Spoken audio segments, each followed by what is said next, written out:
পাও। সেটা কি তুমি পাড়াতে এসে ঢাক পিটিয়ে লোককে বলবে মোহর পেয়েছি, মোহর পেয়েছি, মোহর পেয়েছি বলবে?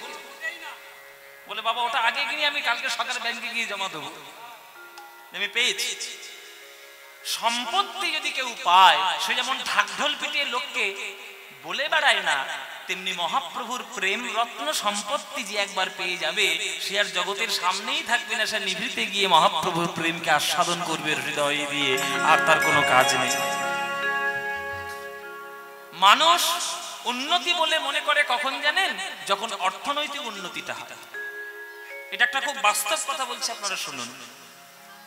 মানুষের ধর্মের অধঃপতন হয়েছে সেই দিন থেকেই, যেদিন থেকে অর্থনৈতিক উন্নতি সে পেয়েছে।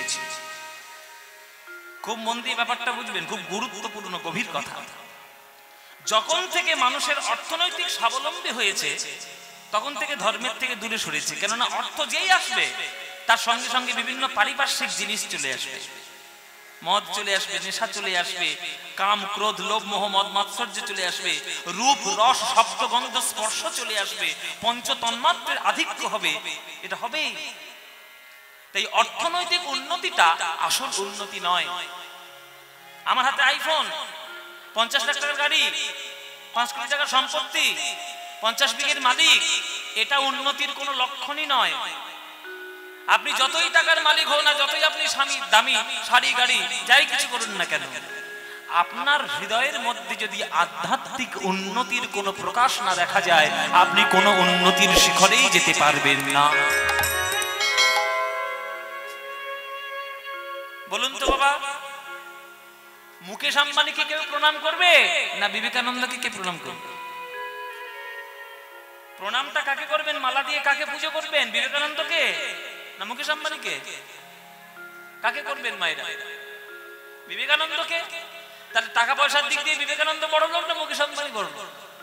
মুকেশ আম্বানির সেকেন্ডে সেকেন্ডে প্রতি সেকেন্ডে নাকি আমি শুনছিলাম সেদিন, সে প্রতি সেকেন্ডে নাকি 25,000 টাকা করে ইনকাম। প্রতি সেকেন্ডে সেকেন্ডে 25,000 টাকা ইনকাম। আর বিবেকানন্দের সেকেন্ডে তার চাল চলনাই কিচ্ছু নাই। কিন্তু জন্ম জয়ন্তী কার পালন করা হয়? মুকেশ আম্বানি জীবনে কেউ পালন করে? ওকে যারা তেল দিয়ে চলে তারাই পালন করে, আর কেউ করে না। কিন্তু সারা ভারতবর্ষের লোক এই বাঙালি ছেলেটা বীর বিবেকানন্দ, তাকে কিন্তু প্রণাম করে। তাই অর্থনৈতিক উন্নতিটা জীবনের আসল উদ্দেশ্য নয়। যতটুকু স্বাবলম্বী আপনি হতে পারেন করে নিন, তার বেশি নয়। কারণ অতিরিক্ত অর্থ আপনাকে ধর্ম থেকে দূরে সরিয়ে দেবে, আধ্যাত্মিকতা থেকে সরিয়ে দেবে, প্রেম থেকে সরিয়ে দেবে, ভক্তি থেকে সরিয়ে দেবে। আর জীবনে যদি প্রেম ভক্তি না থাকলো, তাহলে আর কি পেলাম জীবনে? তাই মহাপ্রভু সেই প্রেম সম্পত্তি প্রতিষ্ঠা করার জন্য জন্ম নিয়েছিলেন।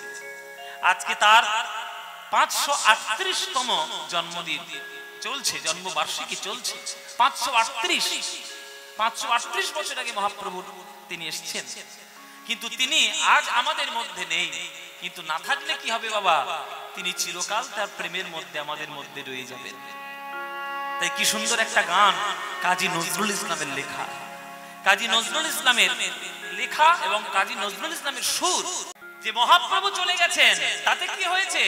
538 বছর ধরে আমরা তাকে দেখতে পাচ্ছি না, কিন্তু তাতে কি হয়েছে? এই যে প্রিরুমের প্রত্যেকটি জায়গায় হরিগুণানু মহোৎসব কীর্তন হচ্ছে, এই কীর্তনের মধ্যেই তো তিনি প্রেম রূপে রয়ে গেছেন। তাই কাঁদবো না, চোখের জলে কাঁদবো না, তিনি আমাদের হৃদয়েই রয়েছে। মোরা কাঁদবো না আর সচি দুলাল, তোমায় ডেকে ডেকে মোরা কাঁদবো না আর সচি দুলাল,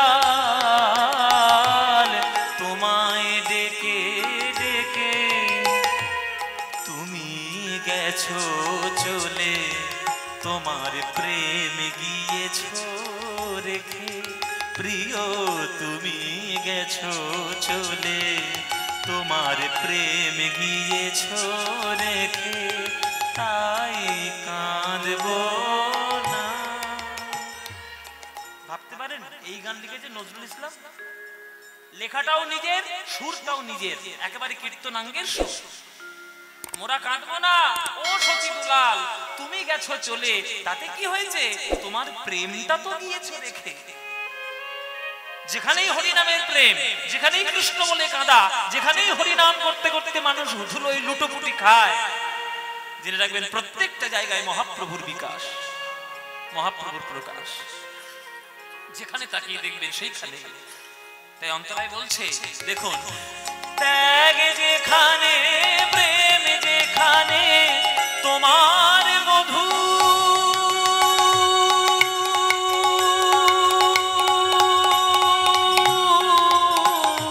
রূপ সেখানে, ত্যাগ যেখানে, প্রেম যেখানে, তোমার মধু রূপ সেখানে। এই যে তোমার মধু, একবার উঁচু স্বর, উঁচু সুর, এটা কীর্তনের বৈশিষ্ট্য। যখন ভাব হয় তখন এই টেনে ধরে থাকে উঁচু সুরটা। আপনারা তো বীরভূম জেলার মানুষ, আপনারা বেশি বুঝবেন, কেননা কীর্তনের একেবারে আদ্যপান্ত তো আপনাদের জেলায়। এই যে বড় বড় গান হয় যখন, তখন একটা শর্ট টেনে ধরে থাকে সুরটা, একবারে চড়া সুর। নজরুল ইসলাম একেবারে সেম লিখেছে। সুরটা দেখুন, ত্যাগ যেখানে, প্রেম যেখানে, তোমার মধু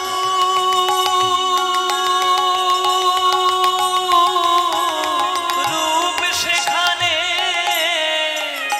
ওগো জগন্নাথের দেউল তোমায় রাখবে কোথায় ঢেকে। আমরা শুনেছি যে মহাপ্রভু নাকি জগন্নাথের মধ্যে বিলীন হয়ে গেছে। হয়েছেন কি হননি, কি হয়েছে না হয়েছে, কি ঘটনা, ওই যুক্তি তর্কের মধ্যে আমি যাচ্ছি না। কেননা 500 বছর আগেকার ঘটনা আমি আবার পুনরাবৃত্তি করে আমি আবার ঝগড়া মারামারি শুরু করতে চাই। তিনি জগন্নাথের দেউলে মিশে গেছেন না কি করেছেন, সেটা যুক্তি তর্কের ব্যাপার, কিন্তু আমি সেই যুক্তি তর্কের মধ্যে যাচ্ছি না। নজরুল ইসলাম বলছে যে জগন্নাথের বেদির কি ক্ষমতা আছে যে মহাপ্রভুকে আটকে রাখবেন নিজের মধ্যে? নেই।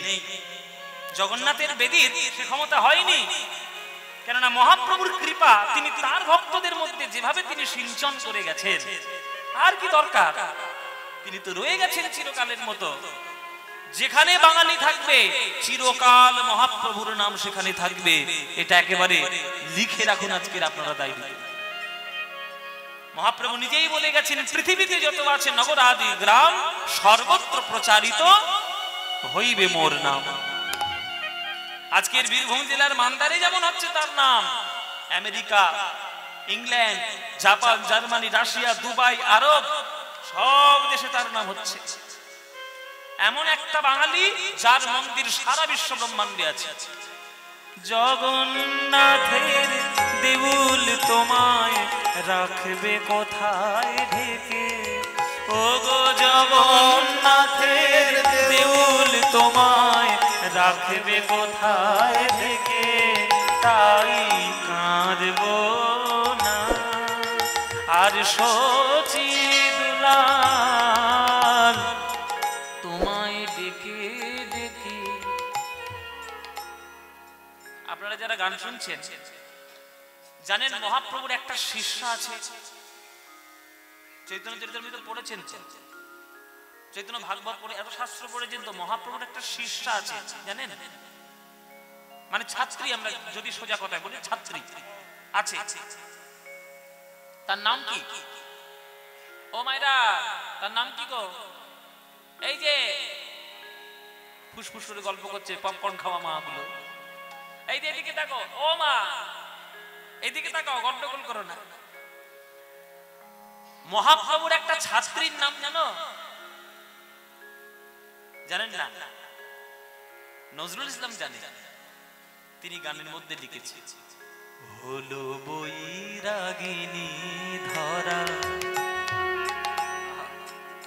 হলো বৈরাগিনী ধরা, তোমার চরণ ধুলি মেখে, হলো বৈরাগিনী ধরা, তোমার চরণ ধুলি মেখে, তোমার মন্ত্র নীল অসীম আকাশ চাঁদের তিলকে কে।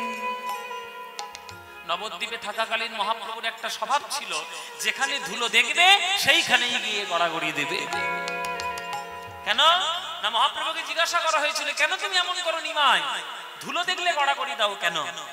তখন মহাপ্রভু বলেছিলেন, কেন প্রহ্লাদ মহারাজের মুখে শোনোনি, নৈষাং মতিস্তবদুর ক্রমাং হিংস্রসত্তন্য পগমযদর্থ মহ্যসাং পাদরজহোভিষেকং নিষ্কিঞ্চনানং নঃ বৃণীত যাবত। ভক্ত পদ ধুলি আর ভক্ত পদ জল, ভক্ত ভুক্ত শেষ এই তিন মহাবল। বৈষ্ণবের পদ ধুলি তাহে মোর স্নান কেলি, বৈষ্ণবের নামেতে উল্লাস তর্পণ মোর বৈষ্ণবের নাম। বিচার করো এ মনে ভক্তি রস আস্বাদনে, মধ্যস্থ শ্রী ভাগবত পুরাণ। যতই যা করো ভক্তের চরণ ধুলিতে যদি স্নান করতে না পারো, তাহলে তোমার ভক্তির উদয় জীবনে হবে না। এবার আপনারা বলুন, সারা পৃথিবীটাই তো ধুলোময়, এমন কোন পৃথিবীতে জায়গা আছে নাকি বা দেশ আছে নাকি যেখানে ধুলো নাই? সব দেশেই ধুলো আছে। কোন দেশের অংশ বরফ থাকে, আবার কোন অংশে দেশের অংশ ধুলোই। তাহলে এমন একটা দেশ কোথাও খুঁজে পাবেন না যেখানে ধুলো নাই। তাই যেখানে ধুলো সেটাই মহাপ্রভুর চরণ ধুলো। তাই গোটা পৃথিবীটাই হচ্ছে মহাপ্রভুর শিষ্যা, গোটা পৃথিবীটাই হচ্ছে মহাপ্রভুর শিষ্যা। ওই জন্য বৈরাগিনী ধরা, এই পৃথিবীটাই হচ্ছে বৈরাগিনী, এই পৃথিবীটাই হলো তার শিষ্যা। ওই জন্য নজরুল ইসলাম গানের মধ্যে পরিষ্কার, হলো বৈরাগিনী ধরা তোমার চরণ ধুলি মেখে। হলো বৈরাগিনী ধরা তোমার চরণ ধুলি মেখে। তোমার মন্ত্র নীল অসীম আকাশ চাঁদের তিলকে কে। তোমার মন্ত্র নীল অসীম আকাশ চাঁদের তিলক মেখে। ওগো সুন্দর যা কিছু হেরি, ওগো রূপ সে সচি।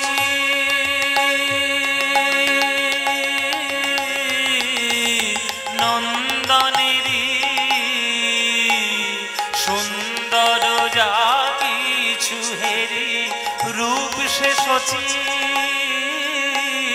নন্দনেরি তোমার ডাক শুনি যে আজ হৃদয় পুরীর সাগর থেকে।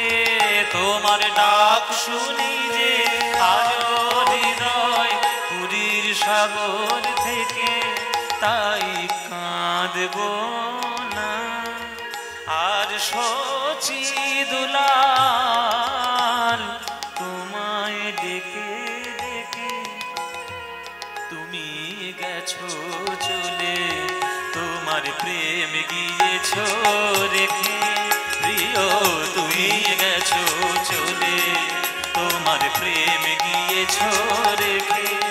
তাই কাঁদব না, তাই কাঁদব না, তাই কাঁদব না। এই এত সুন্দর গানটা লিখেছে নজরুল ইসলাম। মহাপ্রভুর সম্বন্ধে গান নজরুল ইসলামের লেখা, পাবেন না কোথাও। এই হচ্ছে বাংলার বৈশিষ্ট্য, বাংলার মাটির বৈশিষ্ট্য, যেখানে শুধু প্রেম হয় আর কিছুই হয় না। সেই প্রেম মহাপ্রভু যাদের কাছ থেকে পেয়েছেন, তাদের মধ্যে একজনের জীবনী কথা আজকে আস্বাদন করব। আপনাদের মান্দার গ্রামে আমি এসেছিলাম ঠিক করোনার আগের মাসটায়। আমার সব মনে থাকে মোটামুটি, স্মৃতি সত্যি খুব একটা খারাপ নয় আমার। এই মান্দার গ্রামে আমি এসেছিলাম ফাল্গুন মাসে, আর চৈত্র মাস থেকে করোনা শুরু হয়ে গেছে। ব্যাস, তারপর থেকে আর আসা হয়নি। তারপরে সব নানান কাণ্ড ঘটিয়ে টটিয়ে মোটামুটি এই টিভির সব উল্টো পাল্টা করে টরে সব এসে আবার এসেছি মান্দার গ্রামে। মহাপ্রভু 5 জনের গান শুনতে পছন্দ করতেন। তার মধ্যে একজনের জীবনী কথা আমি ঠিক এই আসরে শুনিয়ে গেছিলাম 3 বছর 4 বছর আগে, করোনার আগে। একজনের কথা শুনিয়ে গেছিলাম, আজকে আরেকজনের কথা শোনাতে এসেছি। কাদের কাদের গান মহাপ্রভু পছন্দ করতেন? চৈতন্য চরিতামৃতে লেখা, চণ্ডীদাস বিদ্যাপতি রায়ের নাটক গীতি কীর্তন গীতি গোবিন্দ গীতি গোবিন্দ স্বরূপ রামানন্দ শোনে মহাপ্রভু রাত্রি দিনে গায় শোনে পরম আনন্দ। পাঁচজন। প্রথম নাম চণ্ডীদাস, আপনাদের বীরভূম জেলার প্রথম নাম, বীরভূম জেলার একেবারে প্রথম নাম, তাও একজনের জন্য নয়, দুজনের জন্য। চণ্ডীদাস ঠাকুর নানুর পাশেই নানুর, আর দ্বিতীয় হচ্ছে জয়দেব গোস্বামী, জয়দেব আমাদের কেন্দুলি, দুজনই হচ্ছে বীরভূম জেলা। পাঁচজনের মধ্যে দুজন বীরভূম জেলা, একজন হচ্ছে দক্ষিণ ভারতের বিল্লমঙ্গল ঠাকুর। সেই বিল্লমঙ্গলের পালা আপনাদেরকে এখানে শুনিয়ে গেছিলাম, আমার মনে আছে। বিল্লমঙ্গল চিন্তামণ আমি এখানে করে গেছিলাম। তিনি সাউথ ইন্ডিয়া, দক্ষিণ ভারতের মানুষ। আর একজন ছিলেন যার গান খুব পছন্দ করতেন, রায় রামানন্দ, এনারও গান মহাপ্রভুর খুব প্রিয়। আজকে আমরা যার কথা বলবো তিনি বাঙালি নয়, বাঙালি না হয়েও বাঙালি জাতির জীবনে তিনি চিরকাল অমর হয়ে থাকবেন তার পদাবলীর মাধ্যমে। তিনি হলেন মহাকবি বিদ্যাপতির কথা। সেই বিদ্যাপতির জীবনী কথা আজকে আস্বাদন করব, কেননা বিদ্যাপতি এমন একজন কবি যার জীবনটা বড় অদ্ভুত জীবন। এই রকম কৃপাধন্য জীবন এই পাঁচজনের মধ্যে কারোরই নয়। এরকম কৃপা, অসামান্য কৃপা তিনি যে পেয়েছেন, এটা ভুলে মানে আপনি ভাবতেও পারবেন না। যদি ধীরে ধীরে শোনেন, ব্যাপারটার মধ্যে যদি প্রবেশ করতে পারেন, তাহলে বুঝবেন যে কি কৃপা কাকে বলে আর প্রতিভা কাকে বলে। সেই বিদ্যাপতির কথা আস্বাদন করব। তাই মহাপ্রভু আমাদেরকে প্রেম দিয়েছেন, সেই গৌর আমাদের ঘরে ঘরে প্রত্যেকটি জীবের হৃদয়ের প্রাণের সম্পদ। সেই গৌর যদি আপনার আরাধ্য না হয়, সেই গৌর যদি আপনার উপাস্য না হয়, তাহলে বাঙালি জাতিতে জন্মগ্রহণ করে আপনি যাই কিছু হন না কেন, ধন্য কোনোদিন হতে পারবেন না। তাই মায়েরা, বাবারা, আপনাদের সবার কাছে আমার করজোড়ে অনুরোধ, বাড়িতে থাকুন, অফিসে থাকুন, মাঠে থাকুন, ঘাটে থাকুন, যেখানেই থাকুন, সকাল হোক সন্ধ্যা হোক, যখনই আপনি অন্তত সময় পাবেন, অন্তত 5টা মিনিটের জন্য আমার মহাপ্রভুর নাম একবার করে করে নেবেন। গৌর ছাড়া গতি নাই বাবা, তাই যেখানে থাকবেন সেখানেই করবেন।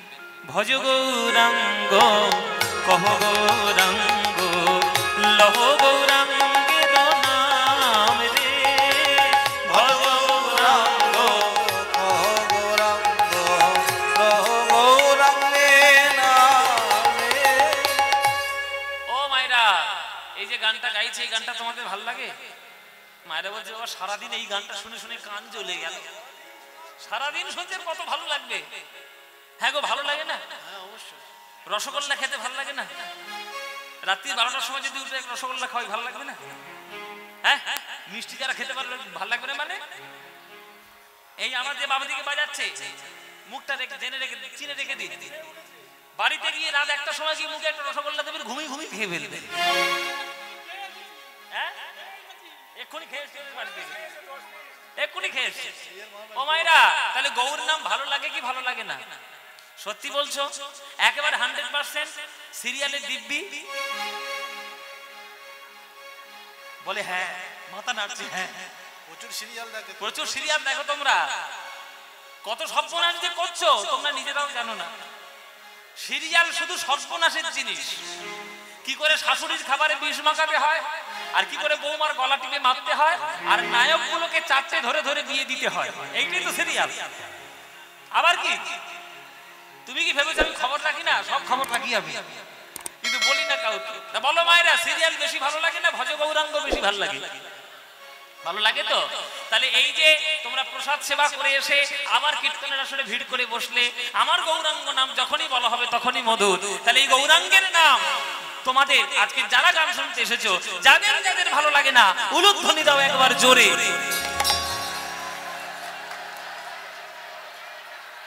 দেখেছেন তো? এই সিরিয়াল থেকে এসেছে, এবার হাতে নাতে প্রমাণ হয়ে গেল মিথ্যেবাদী। আমি কি বলেছি? আমি বলেছি যাদের ভাল লাগে না অমনি উলুধ্বনি দিচ্ছি, উলুধ্বনি উলুধ্বনি দাও। জিভ ফসকে বেরিয়ে গেছে না টক খেয়ে এরকম অবস্থা হয়েছে? ভাবের গতি, ভাবের গতি যখন ভুল করেছি তাহলে শুধরে নাও। এইবার যারা যারা ভালোবাসো, এইবার উলুধ্বনিটা তারাই দাও দেখি। ভালোবাসে না? না ভালোবাসে। যেসব বাবারা ভালোবাসেন হাত তুলে একবার বলুন নিতাই গৌর প্রেমানন্দে হরি। তাহলে বাবারাও ভালোবাসে, মায়েরাও ভালোবাসে, আর আমরা তো ভালোবাসি। তা চলুন না, সুযোগ যখন পেয়েছি আমরাও একটু করতালি দিয়ে মহাপ্রভুর গানটা করি আসি। গাইবেন নাকি এক দফা গাইবেন নাকি এক রাউন্ড? চলুন এমন গাওয়া গাইবেন যাতে বোলপুর থানায় আওয়াজ যায় যে বান্দারে কীর্তন হচ্ছে বটে বাবা। চলুন প্রাণ ভরে ভজ গৌরাঙ্গ কহ গৌরাঙ্গ লহ গৌরাঙ্গের নাম রে, বলো ভজ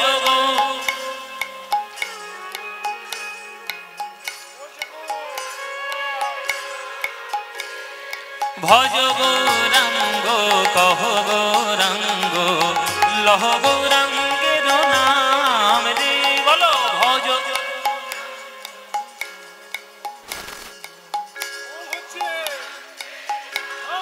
বাহ! যে জনা গৌরাঙ্গ ভজে সে হয় আমার প্রাণ রে, যে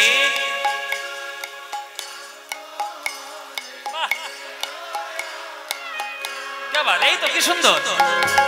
দিন গেলে হা গৌরাঙ্গ যে বলে একবার রে, দিন গেলে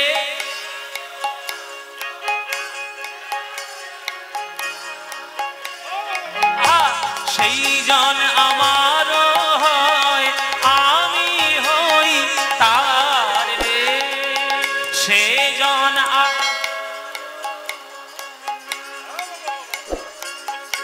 এবার হাত তুলে ভজ গৌরাঙ্গ কহ গৌরাঙ্গ কহ গৌরাঙ্গে নাম রে, ভজ গৌরাঙ্গ কহ গৌরাঙ্গ কহ গৌরাঙ্গে নাম রে। আহা যে জনা গৌরাঙ্গ ভজে সে হয় আমার উলুধ্বনি রে, যে জনা গৌরাঙ্গ ভজে সে হয় আমার প্রাণ রে, ভজ গৌরাঙ্গ কহ গৌরাঙ্গ লহ গৌরাঙ্গের নাম রে, ভজ নিতাই গৌর হরি। গৌরাঙ্গে নাম রে, ভজ গৌরাঙ্গ কহ গৌরাঙ্গ লহ গৌরাঙ্গে নাম রে। বলো আনন্দ হয়েছে কিনা? হ্যাঁ হয়নি? এই আনন্দ আর কোথাও পাবে? এই আনন্দ পেতে গেলে প্রতি বছর মান্দারে কীর্তন শুনতে আসতে হবে। আসবেন তো মায়েরা? মান্দারের কীর্তন প্রতি বছর, ব্যাস আপনারা এলেই আনন্দ হবে। হ্যাঁ আমাকে ছেড়েছে, সর্বনাশ হয়েছে, আবার 3 ফের আবার টেনে টেনে নিয়ে আসবে। 3 বছর পর আবার সময় সুযোগ যখন হবে, আবার প্রভু যখন দিন দেবে আবার ঠিক আসবো। আরে আসার জন্যই তো আছি, কিন্তু আমার কথা হলো গৌরাঙ্গ নাম যেন বন্ধ না হয়। তাহলে আমরা প্রেম পেয়েছি কার কাছ থেকে? গৌরের কাছ থেকে। তাহলে গৌর হরি প্রেমের সন্তান কাদের কাছ থেকে পেলেন? ওই 5 জনের কাছ থেকে। ওই 5 জনের মধ্যে একজন হলেন বিদ্যাপতি। আজকের আমরা তার জীবনী কথা আস্বাদন করব।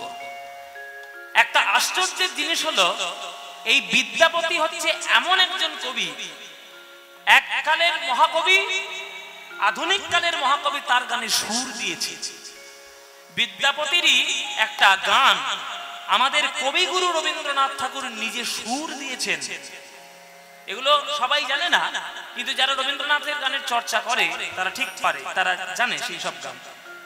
মানে লিরিক্সটা, কথাটা লেখা হচ্ছে বিদ্যাপতি, সুর রবীন্দ্রনাথ। মানে এক মহাকবির গান একজন কবি, শ্রেষ্ঠ কবি সুর দিচ্ছেন। এগুলো সাধারণত ঘটে না, এগুলো ঐতিহাসিক ব্যাপার। সেই গানটা যারা রবীন্দ্রনাথের গান গায় তারা। এইবার সেই গানটি হচ্ছে ভরা বাদর মাহ ভাদর শূন্য মন্দির মন।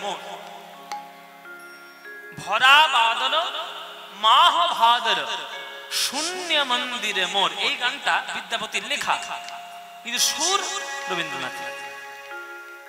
2 লাইন আপনাদের একটু শোনাই, যদি আপনাদের ইচ্ছে হয় শোনার।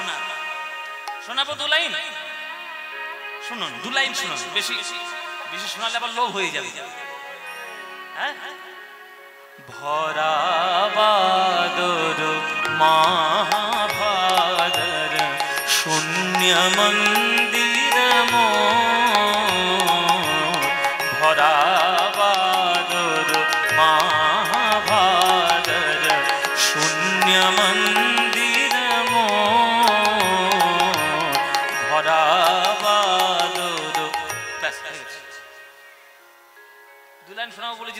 দিয়েছি বাবা।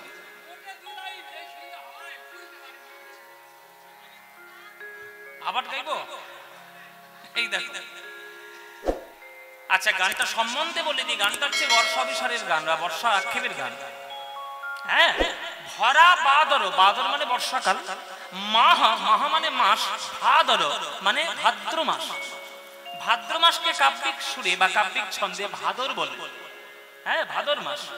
তাহলে ভরা বাদর মানে ভরা বর্ষায়, মাহা ভাদর মানে ভাদ্র মাসে শূন্য মন্দিরে চারিদিকে বৃষ্টি হচ্ছে, কিন্তু আমার হৃদয় মন্দিরটা শূন্য। সেই ভাদ্র মাসের অবস্থা কেমন?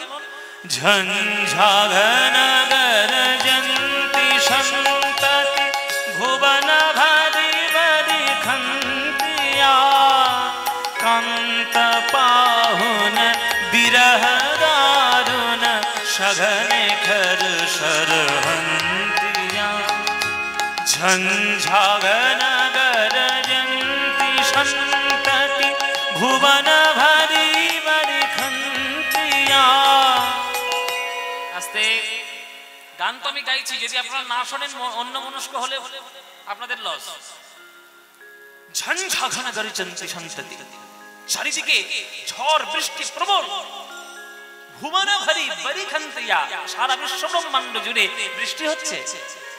কান্ত পাহুন বিরহ দারুণ, আমার কান্ত, আমার প্রাণনাথ অনেক দূরে, তার জন্য বিরহ আমার হৃদয় পুড়িয়ে দিচ্ছে। সেই পুড়িয়ে দিচ্ছে ওই এক একটা বৃষ্টির ফোঁটা যেন একেবারে বানের মতো এসে আমার হৃদয়ের মধ্যে লাগছে, এমন প্রেমের গান।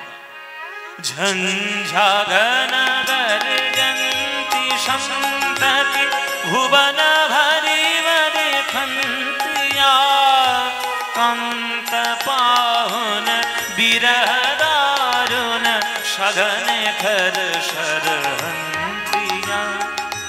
কুলিশ শত শত পাত মোদিত ময়ূর নাচত মাতিয়া, ময়ূর নাচত ময়ূর নাচত ময়ূর নাচত মাতিয়া।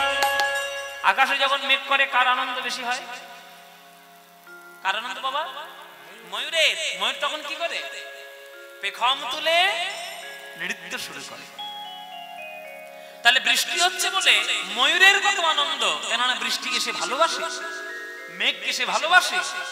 কিন্তু আমি যাকে ভালোবাসি তিনি আমার হৃদয়ের মধ্যে নেই, তিনি আমার কুঞ্জে নেই, তাই আমার হৃদয়টা বিরহে দারুণ জ্বর। কুলিশ, কুলিশ মানে বিদ্যুৎ, বজ্রপাত। কুলিশের শত শত পাত মোদিত, শত শত বিদ্যুৎ পড়ছে। কুলিশ শত শত পাত মোদিত ময়ূর নাচত মাতিয়া, ময়ূর নাচত ময়ূর নাচত ময়ূর নাচত মাতিয়া। মত্ত দাদুরি ডাকে ডাহুকি ফাটি যাবত ছাতিয়া। তিমির দিগ ভরি ভোর यामिनी अथिर बिजुरी कपातिया। विद्यापति कह कैसे गोआवी, এই যে বিদ্যাপতির নামে যেহেতু নেই পরকর্তা, তাই विद्यापति कह कैसे गोआवी हरि बिने दिन रातिया।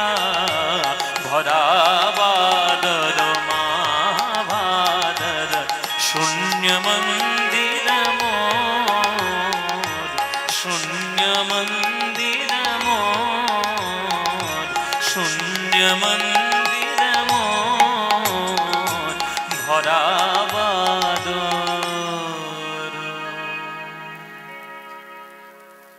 लेखा विद्यापति, সুর রবীন্দ্রনাথ। এক শ্রেষ্ঠ কবি লিখেছেন, এক শ্রেষ্ঠ কবি সুর দিয়েছেন। ঐতিহাসিক ঘটনা এগুলো হয় না সারা সচরাচর। সেই বিদ্যাপতির জীবন কথা আজকে আমরা আস্বাদন করব। কেমন তার জীবন, কার কার করুণায় তিনি জগতে শ্রেষ্ঠ হলেন, সব ঘটনা আজকে যতটুকু আমার সময় হবে সেই সময় বলে দেব। চলুন মায়েরা, চলুন বাবা, তার জন্ম কথায় যাওয়া যাক।